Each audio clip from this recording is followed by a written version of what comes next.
যে ব্যক্তি আপনার সামনে সবসময় মিষ্টি কথা বলে কিন্তু পেছনে ছুরি চালায়, সেই হচ্ছে সবচেয়ে বিপজ্জনক শত্রু। এই পৃথিবীতে বোকা মানুষ বিপদ ডেকে আনে, কিন্তু চালাক মানুষ নীরবে আপনার জায়গাটা দখল করে নেয়। তারা কম শোনে, বলে বেশি। তারা হাসে, কিন্তু উদ্দেশ্য থাকে অন্য। এমন মানুষদের সাথে আপনি কি মুখোমুখি হয়েছেন কখনো? তাহলে ভিডিওটা আপনার জন্য। আজ আপনি জানবেন চালাক হও, বোকা নও। এই ধরনের লোকেদের সাথে কথা বলার 7টি কৌশল, যা আপনাকে দেবে নিয়ন্ত্রণ, আত্মবিশ্বাস এবং প্রভাব। ভিডিওটি একদম শেষ পর্যন্ত দেখুন। শেষ কৌশলটা এমন মাস্টার স্ট্রোক যা আপনি আগে কখনো ভাবেননি। নাম্বার 1, শ্রোতা হয়ে উঠুন, বক্তা নয়। চালাক লোকেরা নিজের কথাই বড় কথা বলে। তারা চায় মানুষ তাদের শুনুক এবং তারা নিজের বুদ্ধিমত্তা প্রমাণ করুক। আপনি যদি শুরুতেই পাল্টা কথা বলা শুরু করেন, তাহলে আপনি তাদের খেলায় পা দিলেন। এক্ষেত্রে কৌশল হলো শান্তভাবে তাদের কথা শুনুন, চোখে চোখ রেখে মনোযোগ দিন, মাঝে মাঝে মাথা নাড়িয়ে বুঝিয়ে দিন যে আপনি শুনছেন।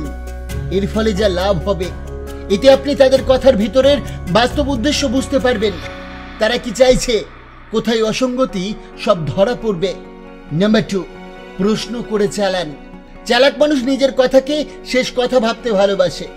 আপনি যদি সরাসরি তর্কে না গিয়ে প্রশ্ন করেন, তবে আপনি তাদের নিজেদেরই ভাবনার ফাঁদে ফেলতে পারবেন। এক্ষেত্রে কৌশল, তুমি কি বলতে চাও? তুমি কি নিশ্চিত এই তথ্যটি সঠিক? তুমি কেন এমন ভাবছো? এই প্রশ্নগুলো চালাক লোককে ভাবতে বাধ্য করে। তারা তখন ধীরে ধীরে অসহায় হয়ে পড়ে। এক্ষেত্রে লাভ, আপনি আলোচনা নিয়ন্ত্রণ নিজের হাতে নিয়ে নেবেন। নাম্বার 3, নিজের আবেগ নিয়ন্ত্রণে রাখুন। চালাকরা অন্যের আবেগকে কাজে লাগিয়ে নিজের সুবিধা নেয়। তারা জানে কাকে রাগিয়ে তুলতে হবে, কাকে অপমান করলে চুপ হয়ে যাবে। তাই এক্ষেত্রে কৌশল হলো রাগে না ভেসে ঠান্ডা মাথায় উত্তর দিন। কোনো কথায় ব্যক্তিগতভাবে আঘাত না পান, সেটি খেয়াল রাখুন। ভদ্রতা বজায় রেখে দৃঢ়ভাবে নিজের অবস্থান জানান। এক্ষেত্রে লাভ, আপনি ধৈর্য ধরে থাকলে তার চাল উল্টো তাদের বিপক্ষে যাবে। নাম্বার 4, পরোক্ষভাবে না, সরাসরি বলুন। অনেকেই চালাক মানুষের সামনে সংকোচে পড়ে যায়, তাই পরোক্ষভাবে কথা বলে, কিন্তু এতে করে তারা আপনার দুর্বলতা ধরতে পারে। এক্ষেত্রে যে কৌশল অবলম্বন করবেন, সংকোচ নয়, আত্মবিশ্বাস। বলুন, আমি এটা নিয়ে একমত নই, নয়তো বলুন, আমার দৃষ্টিভঙ্গি একটু ভিন্ন। এক্ষেত্রে লাভ, আপনি নিজেকে ছোট নয়, সামনে সমান প্রমাণ করবেন। নাম্বার 5, তথ্য দিয়ে কথা বলুন, মত দিয়ে নয়।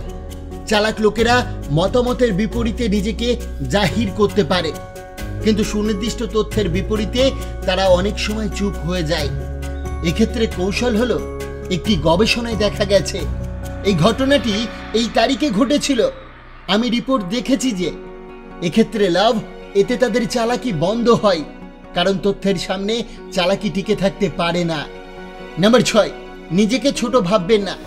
চালাকরা অনেক সময় আপনাকে হেয় করে নিজের গুরুত্ব বাড়াতে চায়। আপনি যদি নিজেকে দুর্বল ভাবেন, তারা জয়ী হবে।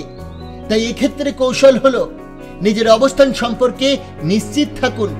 বলুন, হ্যাঁ আমি শিখেছি, কিন্তু শেখার মধ্যেই শক্তি লুকানো থাকে।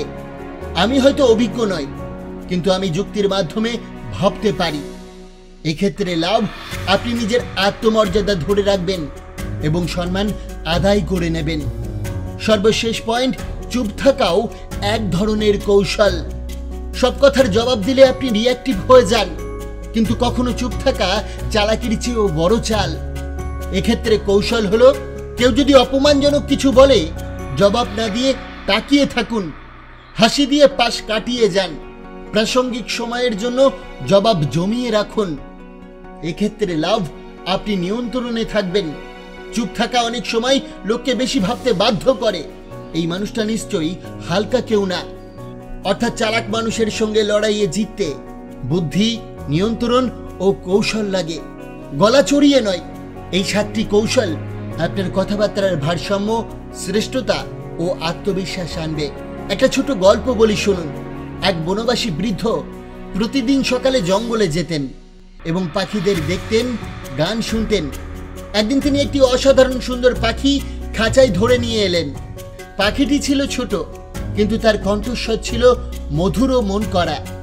এক ধনী ব্যবসায়ী পাখিটিকে দেখে বলল, এই পাখিটা আমাকে দাও, আমি 1000 স্বর্ণমুদ্রা দিতে পারি। বৃদ্ধ হেসে বলল, এই পাখিটা আমি বিক্রি করব না, ও মুক্ত থাকতে চাই, আর আমি ওর গান শুনে শান্তি পাই। ব্যবসায়ী রাগান্বিত হয়ে পাখিটিকে জোর করে কিনে নিল, কিন্তু এরপর থেকে পাখিটি আর গান গাইল না, না খেয়ে কথাবার্তা না বলে খাঁচার এক কোণে বসে থাকত। ব্যবসায়ী বহু চেষ্টা করলো, দামি খাঁচা, ফল, বাদাম, সুগন্ধি ফুল, কিন্তু পাখির কণ্ঠে একটুও সুর ফিরে এলো না। একদিন হতাশ হয়ে ব্যবসায়ী বৃদ্ধের কাছে গেল। বৃদ্ধ বললেন, তুমি পাখির দেহ কিনেছ, কিন্তু ওর মন নয়। খাঁচা যতই সোনার হোক, সে কখনো গান গাইবে না, কারণ সে জানে তার গান তুমি দামি করে তুলবে, কিন্তু তাকে মুক্তি দেবে না। সে রাতে ব্যবসায়ী পাখিটিকে মুক্ত করে দেয়। পরদিন সকালে জানলার ধারে সেই পাখির গলায় ফিরে আসে সেই হারিয়ে যাওয়া গান। এ থেকে শিক্ষণীয় বিষয় হলো, স্বাধীনতা ছাড়া প্রতিভা বিকশিত হয় না। অন্যের উপর জোর করে কোনো কিছু আদায় করা যায় না। তা যদি গান, বিশ্বাস বা ভালোবাসাই হয়, মানুষকে বুঝিয়ে সম্মান দিয়ে কাছে টানলে তবেই সে নিজের সেরা দিক তুলে ধরে। বন্ধুরা, আশা করি আজকের এই ভিডিওটি আপনার অনেক ভালো লেগেছে। অবশ্যই ভিডিওটিকে একটি লাইক করবেন, কমেন্ট করবেন, প্রিয়জনের কাছে শেয়ার করতে ভুলবেন না। আপনাকে অসংখ্য ধন্যবাদ ভিডিওটি শেষ পর্যন্ত দেখার জন্য।